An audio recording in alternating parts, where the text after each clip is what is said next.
Me llamo Octavio Cerecero. Tengo 62 años, y esta mañana me desperté temblando al escuchar que alguien forzaba la cerradura de mi casa. Era Ismael, mi propio hijo, que venía a quitarme lo único que me queda, mi pensión. Han pasado 3 días desde que vació mi refrigerador y alacenas, llevándose hasta el último peso que guardaba bajo el colchón.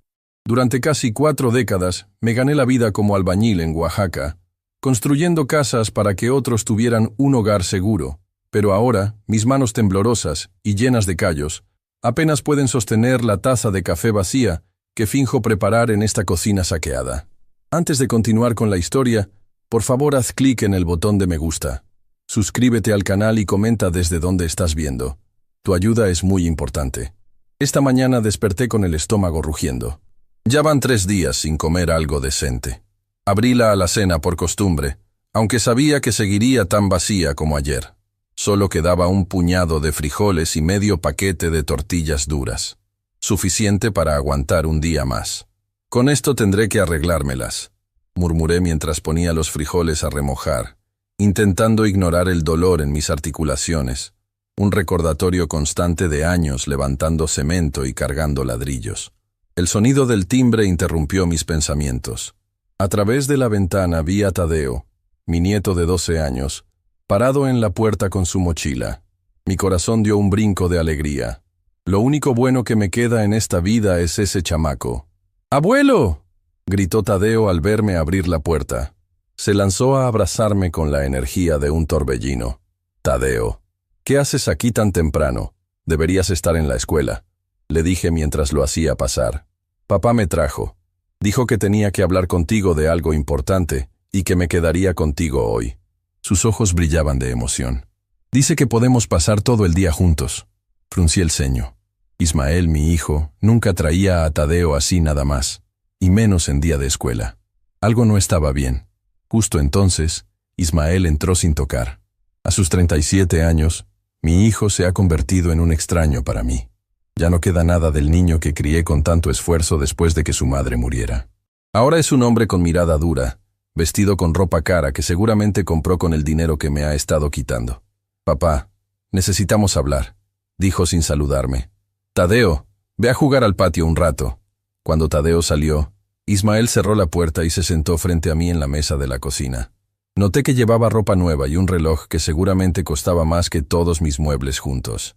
Vengo por el dinero de la pensión, dijo sin rodeos. ¿Qué dinero? Apenas me depositaron ayer y ya te di casi todo para pagar las deudas que dices que tenemos, respondí, sintiendo cómo mi presión arterial comenzaba a subir. Necesito el resto. Todo. Su tono era frío, calculador. Tengo un negocio importante y necesito invertir. ¿Y con qué voy a comer el resto del mes? Ya me dejaste sin nada la semana pasada. Mírame, no he comido bien en días. Ismael soltó una risa que me heló la sangre. No seas dramático, papá. Tienes frijoles ahí. Los viejos como tú no necesitan mucho para vivir. Sus palabras me golpearon como un puñetazo en el estómago. ¿Cómo podía tratarme así? Yo, que había sacrificado todo por él después de que Rosario muriera. No te daré ni un peso más, dije, intentando que mi voz sonara firme a pesar del miedo que sentía. Ya tomaste suficiente. Necesito ese dinero para vivir. La expresión de Ismael cambió. La sonrisa desapareció y sus ojos se volvieron 2 rendijas oscuras. Se levantó lentamente, apoyando las manos sobre la mesa, inclinándose hacia mí. Escúchame bien, viejo. No te estoy pidiendo permiso. Te estoy diciendo que me vas a dar ese dinero, por las buenas o por las malas. ¿Me estás amenazando? Soy tu padre. Eres un viejo inútil que ocupa espacio y dinero que podría estar usando yo. Escupió las palabras con desprecio. ¿Sabes qué? Vamos ahora mismo al banco, y vas a sacar todo, hasta el último centavo. No puedo hacer eso, Ismael. Es todo lo que tengo para... No terminé la frase. Ismael golpeó la mesa con tal fuerza que la taza vacía cayó al suelo, rompiéndose en pedazos. No me importa, vas a hacer lo que te digo o te juro que te vas a arrepentir. En ese momento, Tadeo asomó la cabeza por la puerta, asustado por el ruido. ¿Papá? ¿Está todo bien? Como si presionaran un interruptor, Ismael cambió completamente su actitud. Su rostro se transformó en una máscara de amabilidad. Claro que sí, campeón. Solo estamos discutiendo cosas de adultos. Tu abuelo y yo vamos a salir un momento. Quédate aquí y ponte a hacer tu tarea, ¿sí? Volveremos pronto. Tadeo me miró confundido. Pude ver la preocupación en sus ojos. Este niño siempre ha sido más perceptivo que cualquier adulto que conozco. Ve, Tadeo. Estaré bien, le dije, intentando sonreír. Hay galletas en la repisa de arriba. Come algunas mientras regresamos. Ismael me tomó del brazo con fuerza, casi arrastrándome hacia la puerta. Mientras salíamos, miré hacia atrás y vi a Tadeo observándonos, con esos ojos grandes llenos de preocupación. En el auto, Ismael condujo en silencio. Yo miraba por la ventana, pensando en cómo había llegado a este punto. ¿En qué momento mi hijo se había convertido en este monstruo que me trataba como a un estorbo? ¿Por qué haces esto, Ismael?, pregunté finalmente. Te di todo lo que pude. Trabajé 2 turnos para mandarte a la universidad. ¿Y así me pagas? ¿Pagarle? ¿Crees que te debo algo? Respondió sin quitar la vista del camino. Hiciste lo que cualquier padre haría. No te debo nada. Y ahora es mi turno de vivir bien. Tengo una oportunidad de negocio que cambiará nuestras vidas. Necesito ese dinero. ¿Qué negocio? Nunca me hablas de ello. No lo entenderías. Cosas modernas. Inversiones que darán frutos enormes. ¿Como las anteriores? ¿Las que te hicieron perder todo el dinero que sacaste de mi cuenta de ahorros hace 6 meses? Ismael frenó bruscamente, haciendo que me golpeara contra el tablero.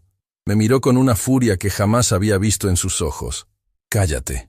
No sabes nada. Esta vez es diferente. Y no tienes opción.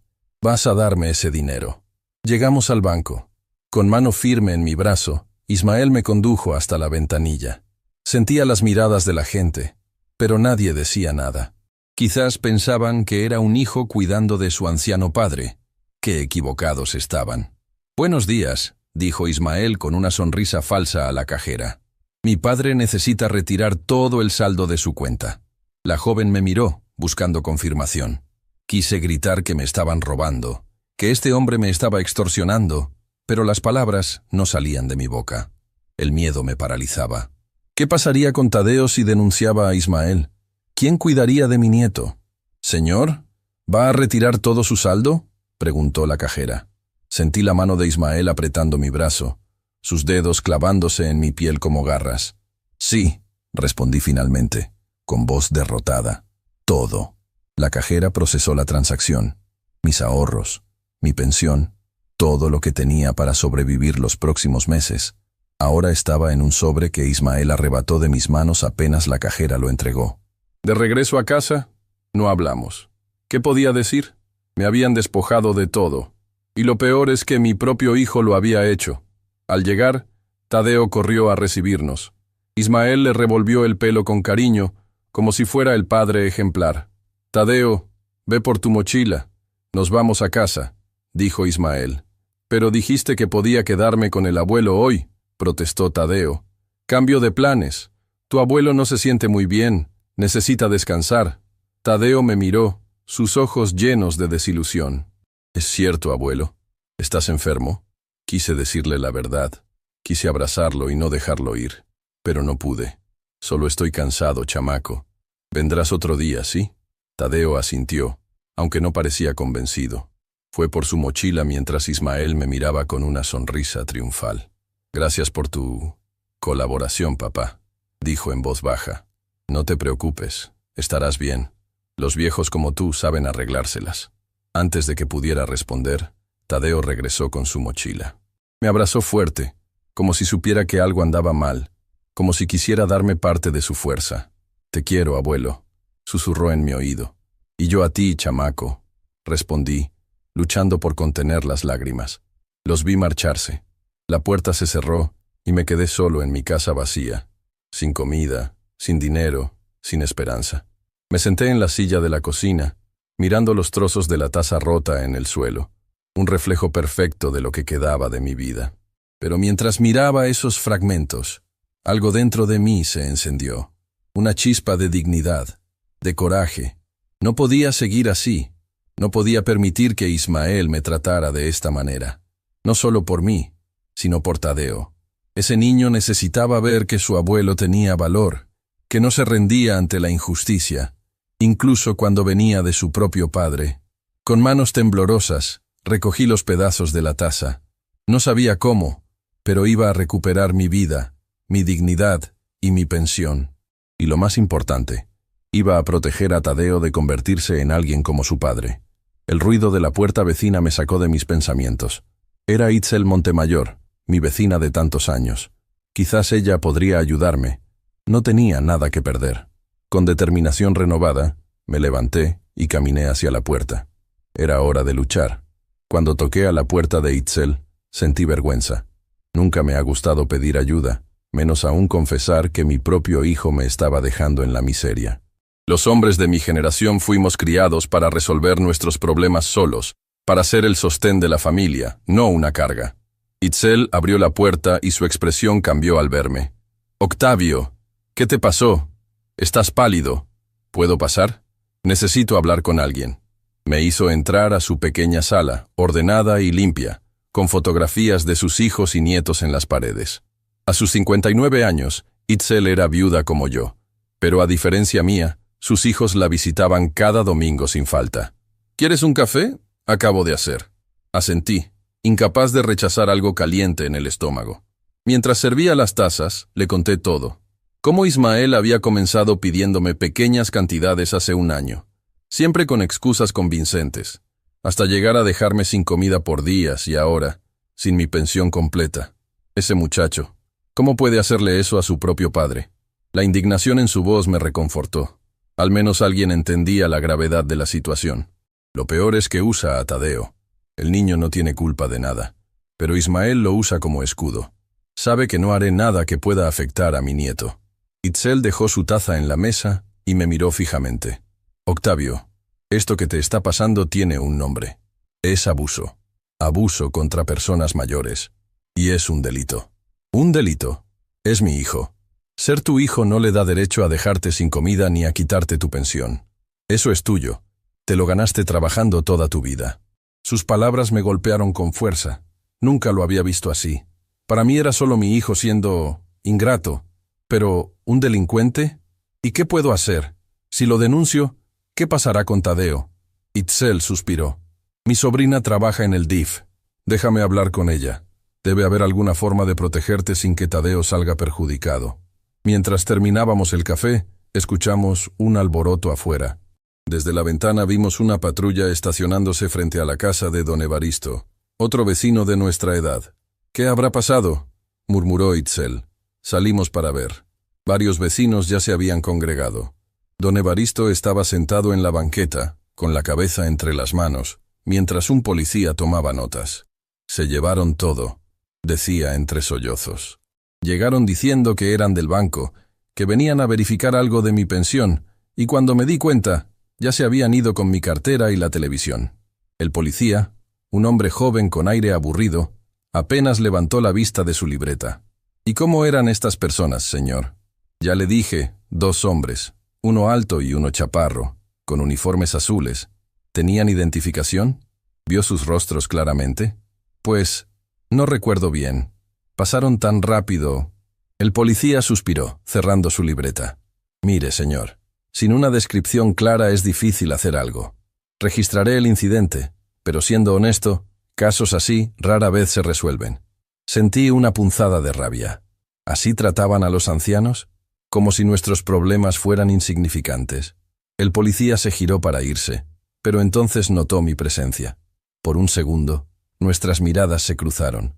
Había algo en sus ojos. ¿Reconocimiento? No, imposible. Nunca lo había visto antes. Regresamos a casa de Itzel, pero yo no podía dejar de pensar en don Evaristo. ¿Y si no había sido un robo al azar? ¿Y si alguien estaba aprovechándose de los ancianos del barrio sistemáticamente? «Itzel, ¿has oído de más casos como el de don Evaristo últimamente?».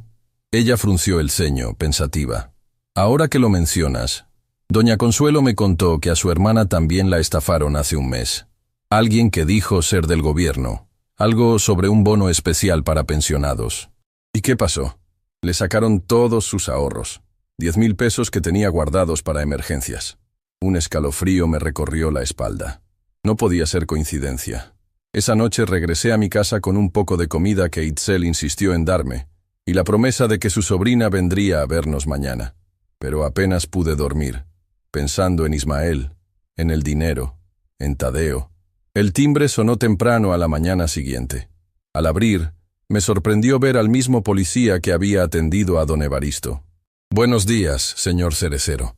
Soy el teniente Gael Quirós. ¿Puedo pasar?» Confundido, lo dejé entrar.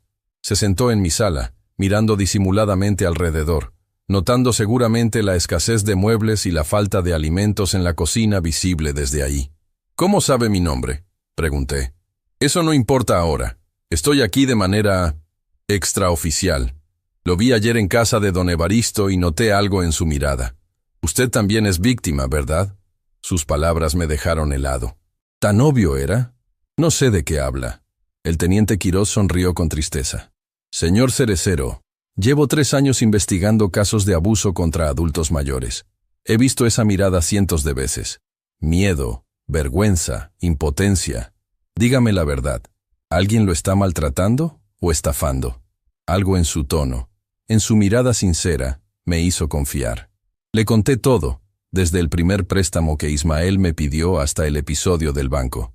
«Lo que describe es claramente un caso de abuso económico», dijo cuando terminé. «Pero entiendo su preocupación por su nieto. Estas situaciones familiares son las más complicadas. ¿Qué puedo hacer? No quiero que Ismael vaya a la cárcel. Es mi hijo a pesar de todo. Y Tadeo lo necesita». El teniente Quirós se inclinó hacia adelante. «Hay opciones que no implican cárcel. Órdenes de restricción, programas de rehabilitación, tutela compartida del menor. Pero necesitamos pruebas». «¿Pruebas? ¿Cómo qué?». «Grabaciones, testimonios, registros bancarios. Algo que demuestre que su hijo lo está dejando sin recursos básicos». En ese momento, la puerta se abrió de golpe. Ismael entró, con Tadeo detrás. Al ver al policía se detuvo en seco. «¿Qué está pasando aquí? ¿Quién es usted?». El teniente Quirós se levantó tranquilamente. «Teniente Gael Quirós. Estoy realizando visitas comunitarias después del incidente en casa de su vecino ayer». Ismael me miró con sospecha. «¿Qué incidente?». «Un robo», respondí, con la boca seca. «A don Evaristo. Y ya me iba», añadió Quirós dirigiéndose a la puerta. Antes de salir, me entregó una tarjeta. «Si necesita algo, señor Cerecero, no dude en llamarme». Cuando la puerta se cerró, Ismael explotó. «¿Qué hacía ese policía aquí? ¿Le dijiste algo sobre mí?».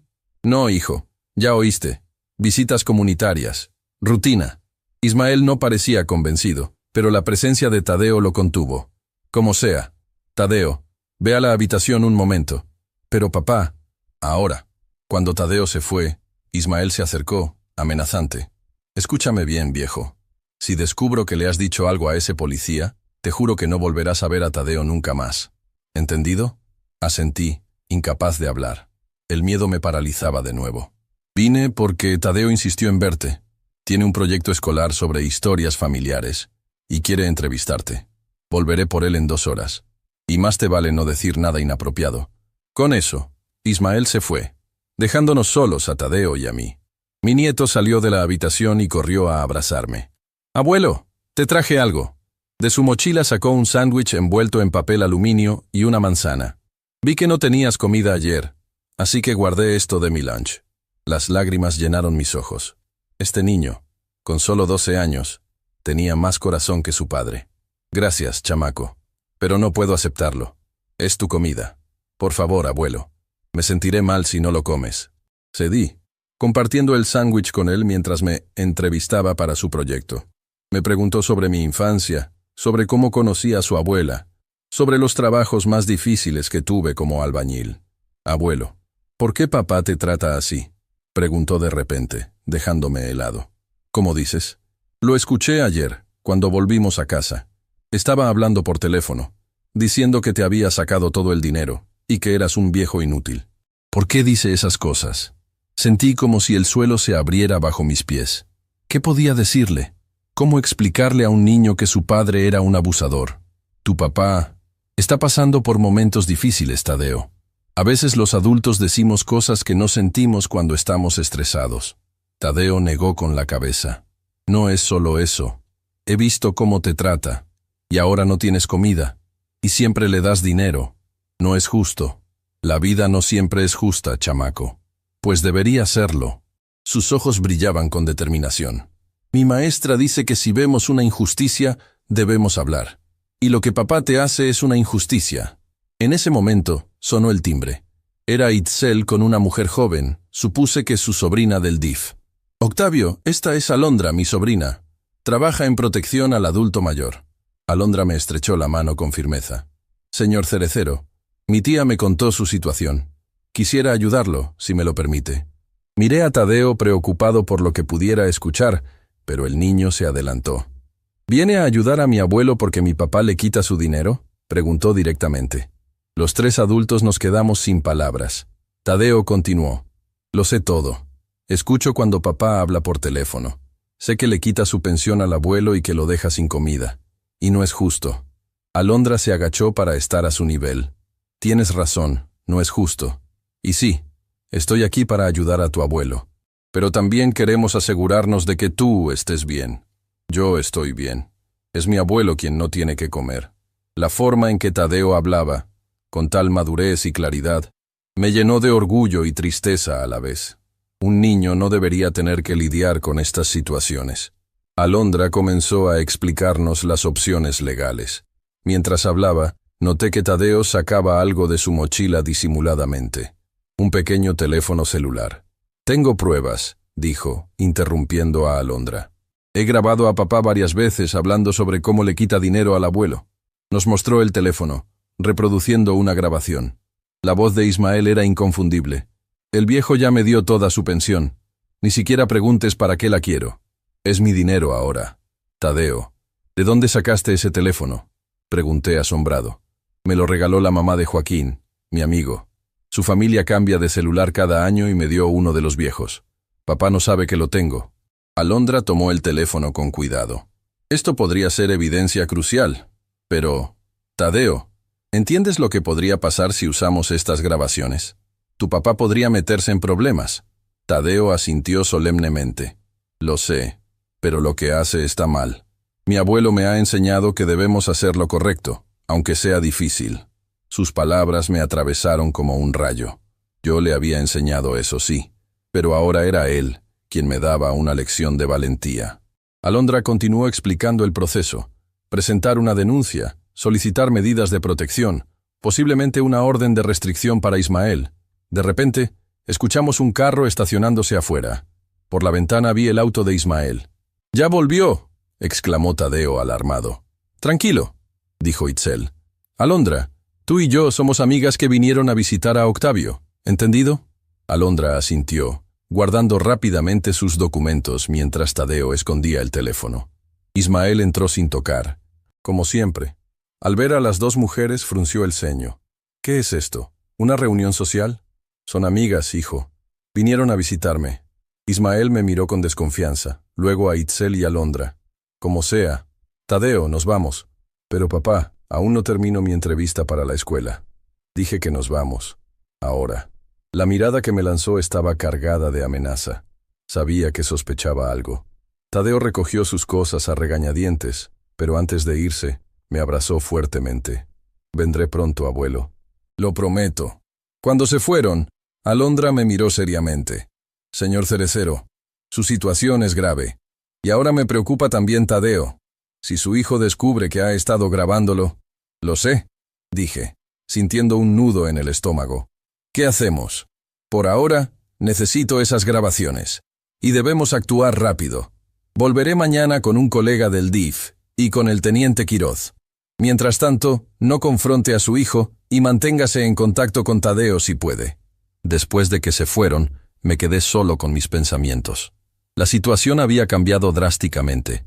Ya no era solo mi bienestar lo que estaba en juego, sino también la seguridad de Tadeo. Esa noche, recibí un mensaje de texto en mi viejo teléfono. Era de un número desconocido. Abuelo, soy yo. Papá está muy enojado. Dice que sabe que estás planeando algo contra él. Tengo miedo. Por favor, ten cuidado. Era Tadeo. Mi corazón se encogió. Las cosas estaban a punto de empeorar. Lo presentía. Pero ahora tenía algo que no había tenido en mucho tiempo. Esperanza. y la determinación de un abuelo dispuesto a proteger a su nieto, costara lo que costara. No pude dormir esa noche. El mensaje de Tadeo me mantenía en vela, imaginando los peores escenarios. ¿Y si Ismael descubría las grabaciones? ¿Y si decidía desquitarse con el niño? Daba vueltas en la cama, con el estómago vacío rugiendo y la cabeza llena de preocupaciones. A las 5 de la mañana, cuando los primeros rayos de sol apenas se asomaban, escuché un ruido en la puerta. Alguien intentaba abrir con una llave. Me levanté de un salto, agarrando lo primero que encontré como arma: un viejo zapato. La puerta se abrió y apareció Ismael. Sus ojos estaban rojos, como si no hubiera dormido tampoco, o peor aún, como si hubiera estado bebiendo. «¿Qué haces aquí tan temprano?», pregunté, bajando el zapato pero manteniéndome alerta. «Esta sigue siendo mi casa», respondió con voz pastosa. Definitivamente había estado bebiendo. «Vengo a buscar algo». «¿Qué cosa?». Sin responder, Ismael comenzó a revisar los cajones, tirando todo al suelo. Buscaba algo con desesperación. «Ismael, ¿qué estás haciendo? ¡Detente!». Me ignoró, continuando su búsqueda frenética. Finalmente se giró hacia mí, furioso. «¿Dónde está? ¿Dónde está qué? No entiendo qué buscas». Se acercó tanto que pude oler el alcohol en su aliento. «Las escrituras de la casa. Sé que las tienes escondidas. Las necesito». Un escalofrío me recorrió la espalda. Las escrituras de la casa, la única posesión de valor que me quedaba. La casa que construí con mis propias manos, ladrillo a ladrillo, después de años trabajando como albañil para otros. «¿Para qué las quieres?». «No es tu asunto. Son papeles viejos, no los necesitas. Es mi casa, Ismael. La única cosa que tengo para dejarle a Tadeo algún día». Ismael soltó una carcajada amarga. «¿A Tadeo? No seas ridículo. Esta pocilga no vale nada. Para mí lo vale todo. Y no te daré las escrituras». Su rostro se transformó. La máscara de hijo cayó completamente, revelando al depredador que realmente era. «Escúchame bien, viejo. Necesito dinero, mucho dinero. Y lo necesito ya. Tengo deudas grandes con gente peligrosa. Tu pensión no es suficiente. Necesito hipotecar esta casa o venderla». «¿Deudas? ¿Con quién? ¿En qué te has metido, Ismael?». «Eso no importa. Dame las malditas escrituras». Me agarró por el cuello de la camisa, empujándome contra la pared. Por primera vez vi verdadero peligro en sus ojos. Este no era el niño que crié. Era un extraño, un hombre desesperado capaz de cualquier cosa. «No, las tengo», logré decir mientras apretaba mi garganta. «Mientes. Las dejé en el banco. Caja de seguridad». Me soltó de golpe, haciéndome caer al suelo. Jadeando, intenté recuperar el aliento mientras él caminaba de un lado a otro, como una fiera enjaulada. «¿En qué banco?». No respondí inmediatamente, y eso pareció enfurecerlo más. Levantó el puño, y por un horrible momento pensé que iba a golpearme, a mí, su propio padre. Pero en lugar de eso, golpeó la pared, dejando un agujero en el yeso que yo mismo había colocado años atrás. «Contesta. ¿En qué banco?». «Bancomer». Mentí. En realidad, las escrituras estaban escondidas bajo una tabla suelta en mi habitación, pero él no necesitaba saberlo. Ismael me miró fijamente, como evaluando si le decía la verdad. Finalmente pareció creerme. «Mañana iremos a ese banco, y más te vale que las escrituras estén ahí, o te juro que te arrepentirás». Se dirigió a la puerta, pero antes de salir, se giró una última vez. «Y ni se te ocurra hablar con ese policía otra vez. Te estoy vigilando». Cuando la puerta se cerró, me quedé en el suelo temblando. La amenaza era clara. Ismael estaba dispuesto a quitarme hasta el techo sobre mi cabeza. Apenas recuperé fuerzas, me arrastré hasta el teléfono y llamé al número que el teniente Quiroz me había dado. «Teniente, soy Octavio Cerecero. Ha ocurrido algo grave». Le conté lo sucedido, y su respuesta fue inmediata. «No se mueva de ahí. Voy para allá con Alondra del DIF». Mientras esperaba, saqué las escrituras de su escondite y las guardé en el bolsillo interior de mi vieja chamarra. Si Ismael volvía antes de que llegara ayuda, no las encontraría. El teniente Quiroz y Alondra llegaron en menos de media hora. Les relaté con detalle el encuentro con Ismael, sin omitir nada esta vez. Esto es escalada de violencia, dijo Alondra, tomando notas. Primero abuso económico, ahora amenazas físicas. Señor Cerecero, tenemos suficiente para solicitar una orden de protección inmediata. ¿Y Tadeo? Me preocupa lo que Ismael pueda hacerle si se siente acorralado. También podemos solicitar una custodia temporal de emergencia, explicó Alondra. Con las grabaciones de Tadeo y su testimonio, más lo que acaba de ocurrir, cualquier juez verá que el niño no está seguro con su padre. Pero Ismael es su padre. ¿Realmente pueden quitarle a su hijo así? El teniente Quirós intervino. Señor Cerecero, entiendo su preocupación. Pero piense en esto. Si Ismael tiene deudas tan graves como para amenazarlo a usted, ¿qué garantía hay de que Tadeo esté a salvo? Las personas desesperadas por dinero pueden hacer cosas terribles. Sus palabras me golpearon con la fuerza de la verdad. Había estado tan preocupado por mantener la paz familiar que no había considerado realmente el peligro en que podría estar Tadeo. ¿Qué hacemos entonces? Primero, presentar la denuncia formal, dijo Alondra. Luego, conseguir la orden de protección y solicitar la custodia temporal de Tadeo. Pero necesitamos actuar ahora, antes de que Ismael regrese. Asentí, tomando la decisión más difícil de mi vida. Hagámoslo. En la comisaría, el proceso fue sorprendentemente rápido gracias a la intervención del teniente Quirós. Presenté la denuncia formal, mostrando los moretones en mi cuello como evidencia de la agresión física. Alondra activó el protocolo de protección al adulto mayor y solicitó una audiencia de emergencia con un juez familiar para la custodia de Tadeo. Mientras esperábamos, no podía dejar de pensar en mi nieto. ¿Cómo lo tomaría todo esto? ¿Me odiaría por denunciar a su padre? Teniente, dije de repente, necesito hablar con Tadeo antes de que todo esto explote. Necesita saber lo que está pasando. ¿Y por qué? Es arriesgado, respondió. Si Ismael lo descubre, por favor, es mi nieto. Merece escucharlo de mí, no de un policía o un trabajador social que aparezca de repente en su casa. El teniente Quirós pareció considerarlo y finalmente asintió. De acuerdo, podemos organizar un encuentro controlado, pero tendrá que ser breve y en un lugar seguro. Alondra sugirió la escuela de Tadeo. Podemos coordinarnos con la directora. Es un espacio neutral donde Ismael no sospecharía nada inusual. Así lo hicimos. Alondra hizo algunas llamadas y logró organizar una visita a la escuela bajo el pretexto de una actividad del Día de los Abuelos que supuestamente estaban organizando. Cuando llegué a la escuela, sentí un nudo en el estómago. ¿Estaría haciendo lo correcto? ¿No estaría destruyendo la familia de Tadeo? La directora, una mujer comprensiva que había sido informada de la situación por Alondra, nos condujo a su oficina donde Tadeo ya esperaba. Al verme, corrió a abrazarme.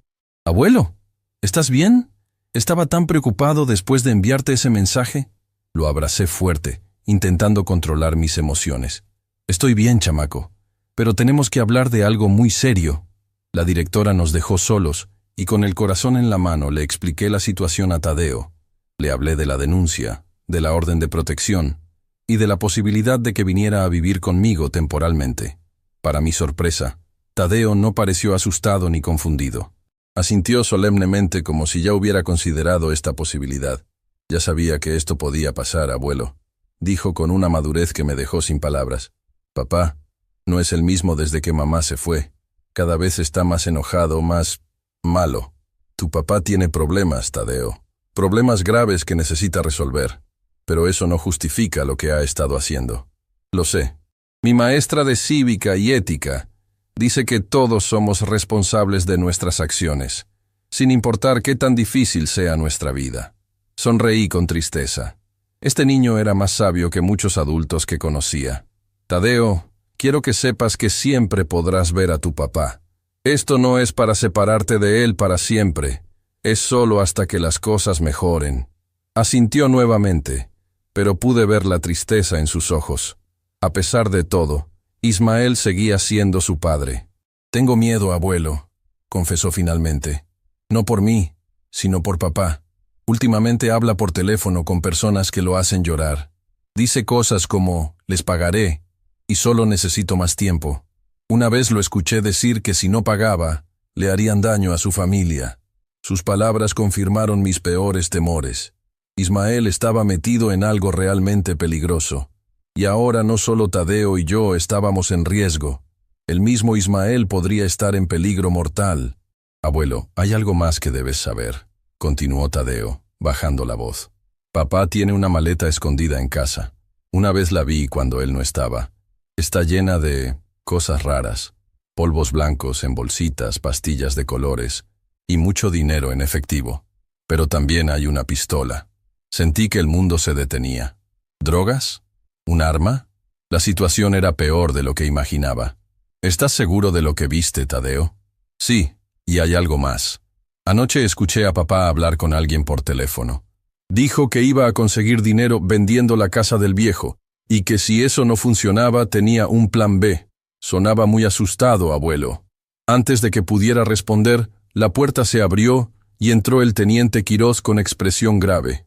Señor Cerecero, tenemos un problema. Ismael está en su casa ahora mismo, aparentemente buscándolo a usted. Mis compañeros lo están vigilando, pero parece alterado. ¿Sabe que estoy aquí? No, pero está haciendo preguntas a los vecinos.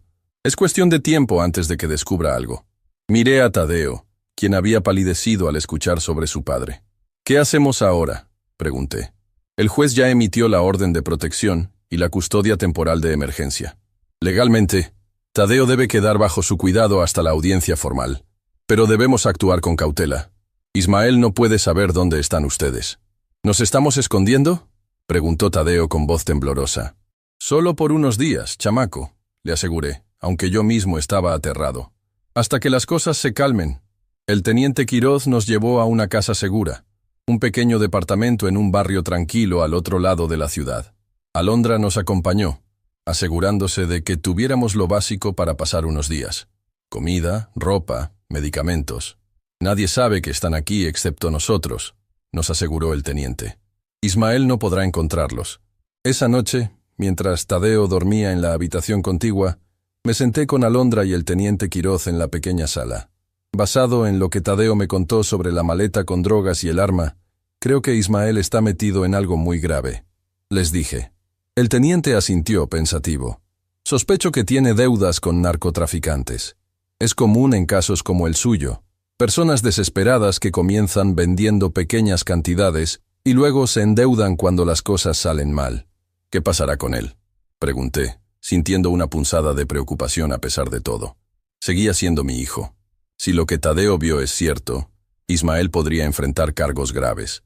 Posesión de drogas, posesión ilegal de armas, sin mencionar el abuso contra usted. Pero también está en peligro, añadió Alondra. Si debe dinero a narcotraficantes, su vida podría estar en riesgo. Me pasé las manos por el rostro, sintiendo el peso de la situación. Todo esto es mi culpa. Si hubiera actuado antes, si hubiera sido más firme con él desde el principio. No se culpe, dijo Alondra con firmeza. Ismael es un adulto que tomó sus propias decisiones. Usted es una víctima, no el responsable. Pero es mi hijo. Lo crié solo después de que Rosario muriera. En algún momento, debí equivocarme terriblemente para que terminara así. El teniente Quiroz puso una mano en mi hombro. Señor Cerecero, he visto muchos casos como este. Créame cuando le digo que algunos caminos simplemente se tuercen, a pesar de los mejores esfuerzos de los padres. Lo importante ahora es proteger a Tadeo y a usted mismo. Asentí, aunque el peso de la culpa no disminuía. ¿Cómo habíamos llegado a esto? ¿Cómo mi hijo, aquel niño sonriente que alguna vez construyó castillos de arena conmigo, se había convertido en un hombre capaz de abandonar a su propio padre sin comida, de amenazarme, de poner en peligro a su propio hijo? Un ruido en la habitación me alertó. Tadeo estaba parado en la puerta, con lágrimas silenciosas corriendo por sus mejillas. ¿Papá va a ir a la cárcel?, preguntó con voz quebrada. Me levanté inmediatamente y lo abracé. No lo sé, chamaco. Espero que no. Espero que pueda obtener ayuda para sus problemas. Es mi culpa, sollozó contra mi pecho. Si no hubiera mostrado esas grabaciones. No, Tadeo, no. Nada de esto es tu culpa. Hiciste lo correcto, lo valiente. Lo llevé de vuelta a la cama, donde me quedé a su lado hasta que se durmió nuevamente. Mientras acariciaba su cabello, Pensé en todas las veces que había hecho lo mismo con Ismael cuando era pequeño. ¿Dónde había quedado ese niño? Estaba todavía en alguna parte dentro del hombre en que se había convertido. A la mañana siguiente, el teniente Quiroz llegó temprano con noticias alarmantes. Ismael volvió a su casa anoche, pero esta mañana salió con prisa llevando una maleta. Mis compañeros intentaron seguirlo, pero lo perdieron cerca del mercado central. ¿La maleta? ¿Cree que es la que Tadeo mencionó? ¿La de las drogas? Es probable. Y hay más. Recibimos información de que ha estado preguntando por ustedes en el barrio, ofreciendo dinero a quien le diga dónde están. Dios mío, ¿qué hacemos ahora? Por el momento, mantenerse aquí. La audiencia formal con el juez es mañana. Una vez que se ratifique la custodia temporal y la orden de protección, tendremos más opciones legales. Pasamos el día encerrados, Tadeo y yo, intentando distraernos con juegos de mesa que Alondra había traído. Pero mi mente no dejaba de pensar en Ismael, en lo que estaría haciendo, en lo desesperado que debía estar para buscarlos así. Al anochecer, cuando Tadeo ya dormía, escuché un ruido extraño proveniente de la puerta principal. Un rasguño, como si alguien intentara forzar la cerradura. Mi corazón se aceleró. ¿Nos habría encontrado Ismael? ¿Cómo era posible? Con cuidado, me acerqué a la ventana y miré hacia afuera. Había un carro desconocido estacionado frente al edificio, con 2 hombres dentro. No podía ver sus rostros, pero algo en su actitud me puso en alerta máxima. Tomé mi teléfono y llamé al teniente Quiroz. «Teniente, creo que alguien está intentando entrar al departamento, y hay un auto sospechoso afuera. Voy para allá inmediatamente. No abra la puerta a nadie. Esconda a Tadeo y manténgase alejado de las ventanas». Colgué y corrí a despertar a Tadeo. «Chamaco, levántate. Tenemos que escondernos». «¿Qué pasa, abuelo?», preguntó adormilado. «No estoy seguro, pero alguien está intentando entrar». Lo llevé al baño, el único lugar sin ventanas, y le indiqué que se metiera en la bañera. «Quédate aquí, no hagas ruido. Voy a ver quién es». «Abuelo, no vayas. Tengo miedo». «Estaré bien. El teniente Quiroz viene en camino». Salí del baño y lo cerré con llave desde afuera. Luego, armándome con un palo de escoba, me acerqué silenciosamente a la puerta principal. El rasguño había cesado, pero ahora escuchaba voces amortiguadas al otro lado. No podía distinguir las palabras, pero el tono era amenazante. De repente, un fuerte golpe sacudió la puerta. Alguien estaba intentando derribarla a patadas.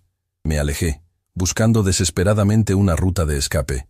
¿La ventana trasera? Estábamos en un segundo piso. Era demasiado alto. Otro golpe, y la madera comenzó a astillarse. Era cuestión de segundos antes de que cediera. Mi teléfono vibró. Era un mensaje del teniente Quiroz. 2 minutos. Resista. 2 minutos. ¿Podría la puerta aguantar a...? ¿Tanto? Como respuesta a mi pregunta silenciosa, la cerradura saltó con el siguiente golpe. La puerta se abrió de par en par, revelando a 2 hombres corpulentos con pasamontañas. «¿Dónde está Ismael Cerecero?», preguntó uno de ellos, apuntándome con una pistola.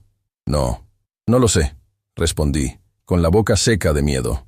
«Sabemos que es su hijo, y sabemos que está escondido aquí. Tiene una deuda que pagar. Se equivocan. Aquí no hay nadie más que yo».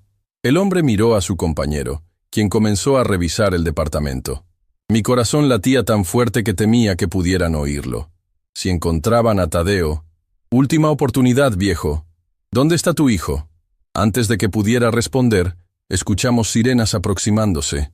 Los hombres se miraron alarmados. «Vámonos», dijo uno. «Esto no ha terminado». Salieron corriendo, dejándome temblando en medio de la sala. Segundos después, escuché el chirrido de llantas mientras su auto se alejaba a toda velocidad. El teniente Quiroz llegó momentos después, con el arma desenfundada. «¿Están bien? ¿Dónde está Tadeo?» «En el baño. Escondido». Mientras el teniente revisaba el departamento, corrí a liberar a Tadeo. Lo encontré acurrucado en la bañera, temblando de miedo. «Ya pasó, chamaco. Ya pasó. Estamos a salvo». Lo abracé con fuerza, sintiendo su pequeño cuerpo temblar contra el mío. En ese momento entendí que esto había ido demasiado lejos. No era solo una disputa familiar. Era una cuestión de vida o muerte. Esa noche no volvimos a dormir. El teniente Quiroz nos trasladó inmediatamente a otro lugar, una pequeña casa en las afueras de la ciudad que la policía utilizaba para proteger a testigos. No preguntamos cómo habían encontrado nuestro escondite anterior. Lo importante era que ahora estábamos a salvo. O al menos eso queríamos creer. La casa era humilde pero acogedora, con muebles básicos y una pequeña cocina. Tenía un patio trasero con algunos árboles de naranja, lo que le daba un aire tranquilo, casi bucólico. Podría haber sido un buen lugar para descansar, si no fuera por las circunstancias. «Aquí estarán más seguros», dijo el teniente mientras instalaba un sistema de alarma portátil en la puerta principal. «Hay un oficial de guardia permanente afuera, y nadie sabe que están aquí, excepto mi superior y Alondra». «¿Cómo pudieron encontrarnos antes?», pregunté, mientras Tadeo se acomodaba en una de las habitaciones, demasiado agotado incluso para preocuparse. El teniente suspiró, frotándose la frente con cansancio. «Tenemos una teoría. ¿Recuerda el teléfono celular de Tadeo? Los teléfonos pueden ser rastreados si se tiene el número y ciertos contactos. Creemos que Ismael pudo haber descubierto que su hijo tenía un teléfono y utilizó sus conexiones para rastrearlo. Un escalofrío me recorrió la espalda. ¿Qué tipo de conexiones tiene mi hijo para poder hacer algo así? El mundo del narcotráfico maneja tecnología avanzada, señor Cerecero. Y según lo que Tadeo nos ha contado sobre las drogas que vio, parece que Ismael está involucrado con gente de alto nivel». Me dejé caer en una silla, sintiendo que las piernas ya no me sostenían. ¿Qué he hecho mal, teniente? ¿Cómo mi hijo terminó en esto? No se torture, don Octavio. Muchos jóvenes caen en ese mundo, incluso con los mejores padres. Lo importante ahora es mantenerlos a salvo a usted y a Tadeo, y ver cómo podemos ayudar a Ismael antes de que sea demasiado tarde. Sus palabras me sorprendieron. ¿Ayudar a Ismael? Pensé que solo querían arrestarlo. Mi trabajo es hacer justicia, no solo encerrar gente, respondió con una media sonrisa. Si su hijo está metido en problemas con narcotraficantes, también es una víctima, aunque haya tomado malas decisiones. Y por lo que parece, está desesperado, lo que lo hace peligroso para sí mismo y para otros. Asentí, sintiendo una mezcla de gratitud y preocupación. ¿Qué sigue ahora? Mañana es la audiencia con el juez. Usted y Tadeo deberán estar presentes. El juez confirmará la orden de protección y la custodia temporal. Después, tendremos que encontrar a Ismael antes que los narcotraficantes. Cuando el teniente se fue, me quedé solo con mis pensamientos. Me asomé a la habitación donde dormía Tadeo y lo observé por un momento. Incluso en sueños, su rostro mostraba preocupación, con el ceño ligeramente fruncido. Demasiadas preocupaciones para un niño de su edad. Regresé a la pequeña sala y me senté junto a la ventana, mirando las estrellas. ¿Dónde estaría Ismael ahora? ¿Escondido? ¿Huyendo? O tal vez... No quería ni pensarlo. A pesar del cansancio, no pude dormir. La preocupación por mi hijo, a pesar de todo lo que había hecho, me mantenía despierto. Recordé cuando era pequeño, cómo me seguía a todas partes, fascinado con mis herramientas de albañil, intentando imitar todo lo que yo hacía. Recordé su primer día de escuela, su graduación, el nacimiento de Tadeo. ¿En qué momento se había desviado tanto del camino? El amanecer me encontró aún despierto, con los ojos ardiendo de cansancio y el corazón pesado. Me levanté a preparar café, agradeciéndole mentalmente a Alondra por haber llenado la alacena con provisiones básicas. Tadeo se despertó poco después, con el pelo revuelto y las mejillas marcadas por la almohada. Por un momento, pareció confundido al no reconocer dónde estaba. Luego, la realidad regresó a sus ojos. «Buenos días, abuelo», dijo con voz somnolienta. «¿Ya amaneció?» «Sí, chamaco. ¿Quieres desayunar? Hay cereal y leche». Mientras desayunábamos en silencio, noté que Tadeo miraba constantemente hacia la ventana, como esperando ver algo, o a alguien. «¿Estás preocupado por tu papá?», le pregunté finalmente. Asintió, sin poder hablar por el nudo en la garganta. «Yo también, Tadeo. A pesar de todo, sigue siendo mi hijo y tu padre. ¿Crees que esté bien, abuelo?» Esos hombres de anoche parecían muy enojados. No quise mentirle. Este niño había demostrado ser más maduro de lo que su edad sugería, y merecía la verdad. «No lo sé, chamaco. Espero que sí. El teniente Quiroz lo está buscando para ayudarlo. ¿Y si lo encuentran primero los hombres malos?». La pregunta quedó flotando en el aire, sin respuesta. Ambos sabíamos que era una posibilidad real, aterradora. A mediodía, Alondra llegó para llevarnos a la audiencia con el juez. Vestía formal, con un traje sastre y un portafolio lleno de documentos. La audiencia será breve, nos explicó mientras nos dirigíamos al juzgado en su auto. El juez revisará las evidencias, las grabaciones de Tadeo, sus testimonios, los informes médicos de las lesiones de don Octavio y el informe policial sobre el incidente de anoche. Todo indica que la orden de protección y la custodia temporal serán confirmadas. ¿Y mi papá?, preguntó Tadeo. ¿Estará ahí? Se le notificó de la audiencia, pero dadas las circunstancias, su voz se apagó, dejando la frase inconclusa. El juzgado era un edificio imponente en el centro de la ciudad. Mientras subíamos las escaleras, no pude evitar sentir una opresión en el pecho. Nunca imaginé que terminaría en un tribunal por culpa de mi propio hijo. La sala de audiencias era más pequeña de lo que esperaba, con solo unas cuantas bancas y un estrado donde se sentaría el juez. Alondra nos indicó dónde sentarnos y comenzó a organizar sus documentos. El teniente Quiroz llegó minutos después, con expresión grave. Se acercó a nosotros y habló en voz baja. Han encontrado el auto de Ismael abandonado cerca del río. No hay rastro de él. Mi corazón dio un vuelco. ¿Qué significa eso? ¿Cree que...? No saquemos conclusiones apresuradas, interrumpió. Solo significa que no sabemos dónde está. Mis compañeros están rastreando la zona. La llegada del juez interrumpió nuestra conversación. Era un hombre mayor, de cabello cano y expresión severa, pero no desprovista de compasión. Después de las formalidades iniciales, revisó detenidamente los documentos presentados por Alondra.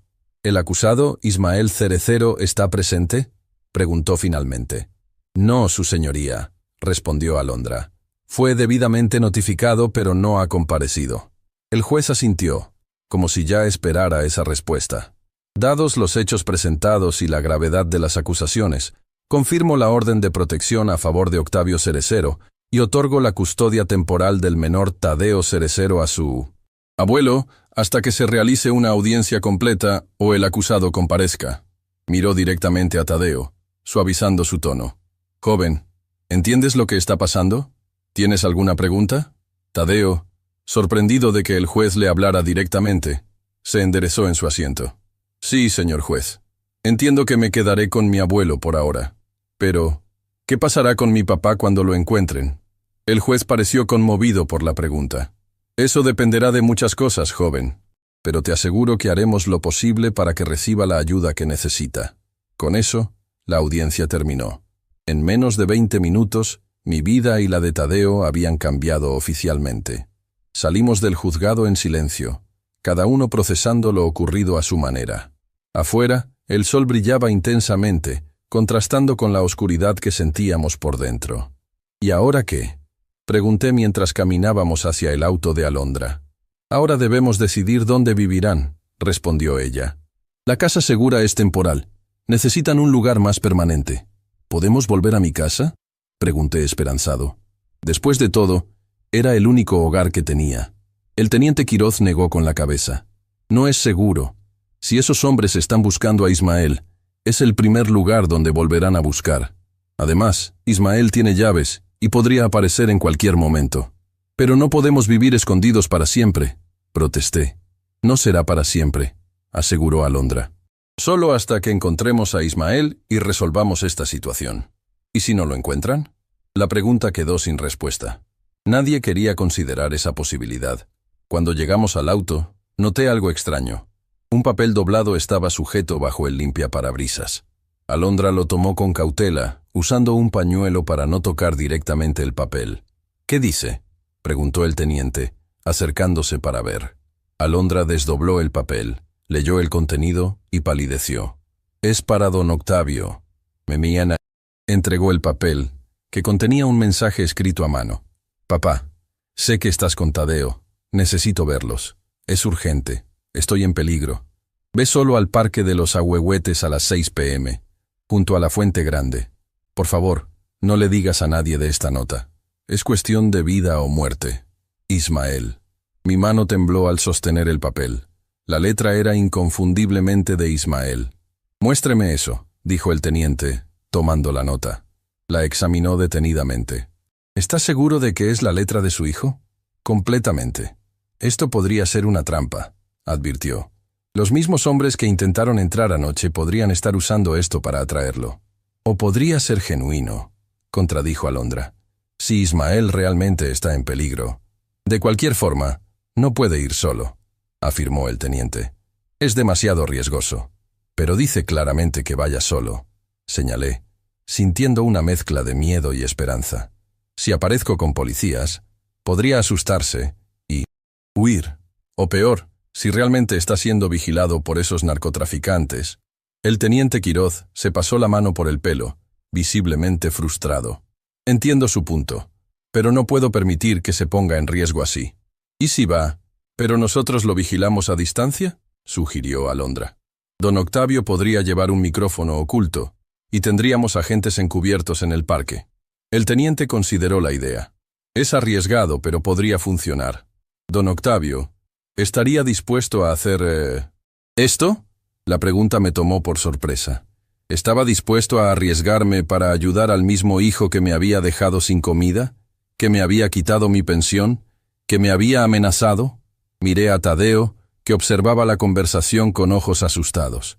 Si hay una posibilidad de ayudar a mi hijo, tengo que intentarlo. Respondí finalmente. Pero Tadeo se queda con ustedes, a salvo. ¡No, abuelo!, protestó Tadeo. ¡Es peligroso! Precisamente por eso te quedarás con Alondra, chamaco. Tu padre es mi responsabilidad. Tú eres la mía. Las siguientes horas fueron un torbellino de preparativos. El teniente Quiroz organizó un operativo discreto, con agentes vestidos de civil que se posicionarían estratégicamente en el parque. Me equiparon con un pequeño micrófono oculto bajo la camisa y me dieron instrucciones precisas sobre qué hacer y qué no hacer. A las 5:30 p.m. estaba listo para partir. Tadeo me abrazó con fuerza, como si temiera que fuera la última vez que me vería. «Promete que volverás, abuelo», susurró contra mi pecho. «Te lo prometo, chamaco. Volveré, y con un poco de suerte, ayudaremos a tu papá». El Parque de los Ahuehuetes era uno de los más antiguos y grandes de la ciudad, con árboles centenarios que proporcionaban sombra a caminos serpenteantes y áreas de descanso. La Fuente Grande, como la llamaban todos, era el punto central del parque. Un monumento de cantera con figuras de delfines y sirenas que escupían agua en arcos brillantes. Llegué puntualmente a las 6 p.m., sentándome en una banca frente a la fuente. El parque estaba sorprendentemente vacío para ser una tarde agradable. ¿Habría sido evacuado discretamente por la policía? Los minutos pasaron lentamente. 6:05, 6:10, 6:15. No había señal de Ismael. ¿Me recibe, don Octavio? Escuché la voz del teniente Quiroz a través del pequeño auricular en mi oído. No hable, solo tosa una vez si me escucha. Tosí suavemente. Bien, no vemos movimientos sospechosos por ahora. Si en 15 minutos no aparece nadie, abortaremos la operación. Justo cuando el teniente terminaba de hablar, noté una figura que se acercaba desde el lado opuesto del parque. Caminaba lentamente, con la cabeza gacha y las manos en los bolsillos. A medida que se acercaba, reconocí a Ismael. Pero algo estaba mal. Su rostro estaba hinchado y amoratado, como si hubiera recibido una golpiza. Cojeaba ligeramente, y su ropa estaba sucia y arrugada. «Objetivo a la vista», escuché decir al teniente en mi oído. «Mantén la calma». Ismael se sentó a mi lado, sin mirarme directamente. «Viniste», dijo en voz baja. «Soy tu padre». «Claro que vine». Finalmente me miró, y lo que vi en sus ojos me rompió el corazón. Miedo, desesperación y algo más. Vergüenza. «Papá, lo siento. Lo siento mucho. Todo esto es mi culpa». «¿Qué pasó, Ismael? ¿Quiénes son esos hombres que te buscan?» Miró nerviosamente alrededor antes de responder. «Me metí en algo grande, papá. Demasiado grande para mí. Comencé vendiendo un poco, solo para ganar dinero extra. Pero luego las cosas se complicaron. Perdí un cargamento. Les debo mucho dinero. ¿Por eso querías mi pensión? ¿Por eso intentaste quedarte con las escrituras de la casa?» Asintió con lágrimas en los ojos. Estaba desesperado. Me amenazaron. Dijeron que si no pagaba, irían por mi familia, por Tadeo. A pesar de todo lo que me había hecho, sentí una punzada de compasión. Mi hijo estaba destruido, atrapado en un mundo que lo estaba devorando. «¿Dónde has estado?» La policía encontró tu auto abandonado. Tuve que dejarlo. Me estaban siguiendo. He estado escondiéndome, durmiendo en la calle, en casas abandonadas. Pero me encontraron ayer. Me dieron una golpiza como advertencia. Mostró un moretón enorme en su costado, levantando ligeramente la camisa. Ismael, déjame ayudarte. El teniente Quiroz está aquí. Podemos protegerte, conseguirte ayuda legal. Sus ojos se abrieron con pánico. ¿Trajiste policías? Te dije que vinieras solo. Están a distancia, no te preocupes. Solo quieren ayudar. Se levantó de golpe, mirando frenéticamente alrededor. No lo entiendes, papá. Nadie puede ayudarme. Es demasiado tarde. Nunca es demasiado tarde, hijo. Por favor, confía en mí. Algo en mis palabras pareció llegarle. Se detuvo, respiró profundamente y volvió a sentarse. Papá, necesito que me perdones. Por todo. Por el dinero. Por dejarte sin comida. Por las amenazas. Estaba fuera de mí. El miedo me volvió. Monstruo. Te perdono, Ismael. Eres mi hijo. Siempre serás mi hijo. Las lágrimas corrían libremente por su rostro ahora. Tadeo. ¿Está bien? Sí, está a salvo. Te extraña, aunque no lo creas. Es un buen niño. Mejor de lo que yo jamás fui.